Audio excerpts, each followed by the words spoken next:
सर्वप्रथम बाबा साहेब भीमराव अम्बेडकर को जन्म जयंती के इस अवसर पर दंडवत प्रणाम करता हूँ। आज के इस सत्र में मैं बात करूँगा बाबा साहेब की जीवन यात्रा पे। आज ही के दिन 14 अप्रैल 1891 को वर्तमान डॉक्टर अम्बेडकर नगर इंदौर के निकट मध्य प्रदेश में मिलिट्री हेडक्वार्टर ऑफ वारफेयर, जैसे हम शॉर्ट में महू कहते हैं, MHOW, वहाँ पर आपका जन्म हुआ और फिर बड़ौदा राज्य की 11.5 स्टर्लिंग की छात्रवृत्ति पर आप कोलंबिया पहुँचे। मैं कई बार बात रखता हूँ कि बाबा साहेब अम्बेडकर को हम केवल संविधान निर्माण तक सीमित नहीं रख सकते। वे अपराजय व्यक्तित्व थे, वे बहुमुखी मेधा और प्रतिभा के धनी थे, वे हर क्षेत्र में दक्ष व प्रवीण थे। उनका पूरा जीवन हम 3 पड़ावों के रूप में देख सकते हैं। उनका आरंभिक चरण एक बेहतरीन अर्थशास्त्री के रूप में गुजरा। उनके जीवन का शेष भाग सामाजिक समानता स्थापित करने में गुजरा और जीवन के अंतिम भाग में दुनिया का शानदार और भारत का सबसे पवित्र दस्तावेज भारतीय संविधान दिया। जब वो बड़ौदा राज्य की छात्रवृत्ति पे यूनिवर्सिटी ऑफ कोलंबिया पहुंचे अमेरिका में, तो वहां पर डॉक्टर जॉन मेनार्ड किन्स, जो कि फादर ऑफ मैक्रो इकोनॉमिक्स कहलाते हैं, फादर ऑफ वर्ल्ड बैंक और साथ में आपकी कई सारी संस्थाओं के जनक कहलाते हैं। यूरोपियन हेजेमनी थी उस समय इकोनॉमिक्स के ऊपर। किसी की इतनी हिम्मत नहीं थी कि यूरोपियन अर्थशास्त्रियों को कोई चुनौती दे सके। जॉन मेनार्ड किन्स भारत के अंदर करेंसी को गोल्ड एक्सचेंज पर लागू करना चाहते थे और इस बात पर बाबा साहेब की उनके साथ में एक गजब डिबेट होती है। बाबा साहेब उनसे बिल्कुल असहमत थे और उन्होंने कहा कि इस तरह आप भारतीय रुपए को अपने कंट्रोल में करना चाहते हैं, गोल्ड एक्सचेंज की जगह गोल्ड स्टैंडर्ड लागू किया जाए। यह अपने आप में बहुत बड़ी बात थी। यूरोपियन अर्थशास्त्री को इस तरह से कहना ही बहुत बड़ी बात थी और उन्हीं के जवाब में the problem of the rupee, its origin and solution नामक जो पुस्तक लिखी गई, जिनकी प्रस्तावना प्रोफेसर कैनन महोदय ने लिखी, इनमें उन्हीं तर्कों को शामिल किया गया है जिसमें जॉन मेनार्ड किन्स को काटा गया था। साथ में वहां पर रहते हुए आपने समानता, स्वतंत्रता जैसे कई विचारों को अपनाया और जब royal commission on finance and currency गठित हुआ और हिल्टन यंग जब भारत आते 1926 के अंदर, भारतीय रुपए की समस्याओं के समाधान के लिए जब वो भारत पहुंचे,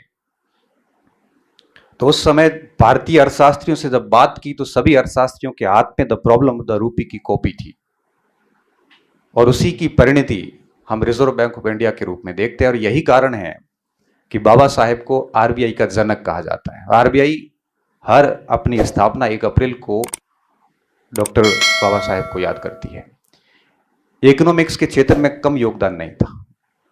उन्होंने provincial finance in British India, national dividend and historical and analytical approach, इन्होंने बहुत सारे इकोनॉमिक्स पे काम किए थे और इकोनॉमिक्स का क्षेत्र आज भी बाबा साहेब का ऋणी है।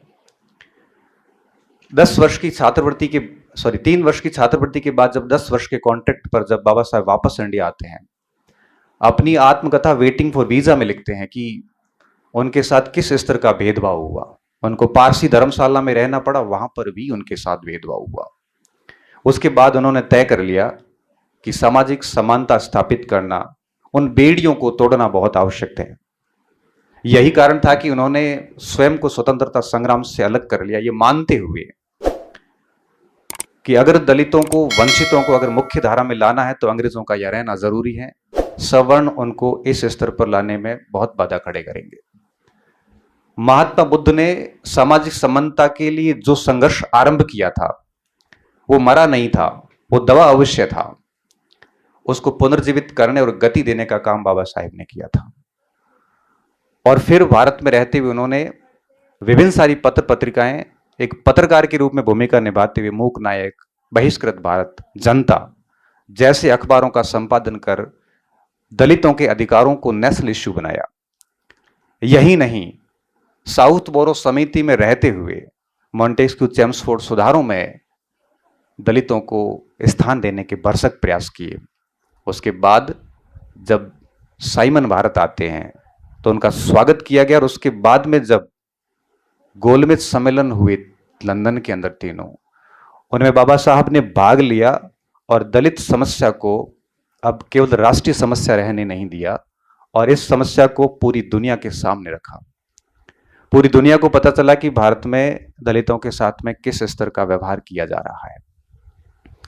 इसी दौरान भारत में कई सारे आंदोलन, महार आंदोलन हो, चाहे वो आपके चौदार आंदोलन हो, कई सारे आंदोलन का नेतृत्व किया और दलितों को जागरूक करने का बीड़ा उठाया। ये सारे प्रयास चलते रहे। साथ साथ में राजनीतिक अधिकार देने के लिए बहिष्कार हितकारिणी सभा हो, चाहे इंडिपेंडेंस वर्कर पार्टी हो, ऐसी कई सारी फेडरेशंस स्थापित की।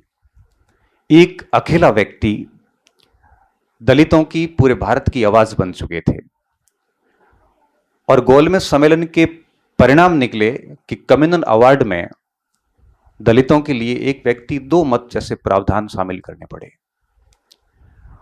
और साथ साथ में कई और प्रावधान भी बाबा साहब ने शामिल करवाए, और 1935 में अच्छे खासे हक दलितों को मिले। मैं कहना चाहूंगा कि ये असल में उनका बौद्धिस्त्व था। इतिहास के अंदर बौद्धिस्त्व शब्द उस व्यक्ति के लिए यूज किया जाता है जो मोक्ष के लिए योग्यता प्राप्त कर चुका है, मगर मोक्ष ग्रहण करने की बजाय वो अपना ज्ञान, वो अपनी बुद्धि, वो अपनी सेवा समाज के लिए करना चाहता हो। बाबा साहेब को वास्तविक अर्थों में बौद्धिस्त्व कहा जा सकता है इसी दौर के कारण। वो चाहते तो यूरोप, अमेरिका में बहुत शानदार लाइफ जी सकते थे। वो चाहते तो वो बहुत बढ़िया जिंदगी वहां पे रह के जी सकते थे, वो भारत आते ही नहीं। मगर नहीं, वो महात्मा बुद्ध से बहुत प्रेरित थे, और उन्होंने भारत आकर इस वंचित वर्ग, दलित वर्ग को मुख्य धारा में लाने के प्रयास शुरू किए। वैनिसहार नाटक आता है एक इतिहास के अंदर, उसमें कर्ण कहते हैं महाभारत के पात्र कि देवायतम कुले जन्म मदायातम तो पुरुषम। मतलब हुआ कि one has no control over birth, it's all about fate, but once action completely ounce on self. एक व्यक्ति का अपने पौरुष, कुल, वंश पे जन्म लेने का कोई अधिकार नहीं है। वो अपने हिसाब से जन्म नहीं लेता, ये सिर्फ देवताओं की वजह से होता है। लेकिन वो पौरुषार्थ के द्वारा, अपने कर्मों के द्वारा अपने आप को मुख्य धारा में स्थापित कर सकता है। महात्मा बुद्ध इसी शैली से काम करे थे, और इसी शैली से डॉक्टर बी.आर. अम्बेडकर साहब ने कार्य किया, और अपने पौरुषत्व के जरिए अपने आप को मुख्य धारा में स्थापित किया।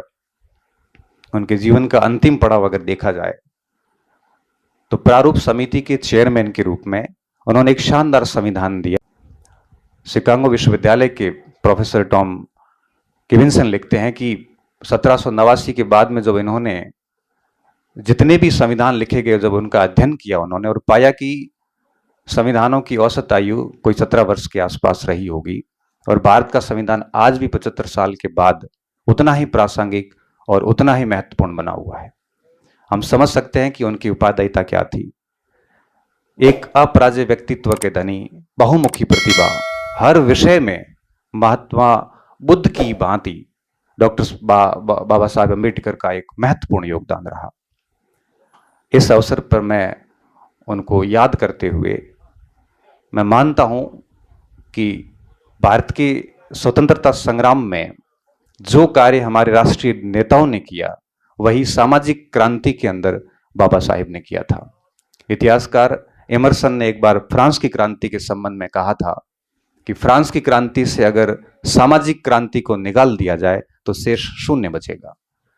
हम ये बात नहीं भूलें कि स्वतंत्रता संग्राम के साथ साथ में भारत में एक सामाजिक क्रांति भी चली थी, और उसी क्रांति के पुरोधा बाबा साहेब अम्बेडकर थे। जो किसी एक क्षेत्र तक नहीं बल्कि बहुआयामी वो एकांगी व्यक्तित्व नहीं थे। इसी बात के साथ मैं अपनी वाणी को विराम देता हूं। जय भारत, जय हिंद, जय संविधान।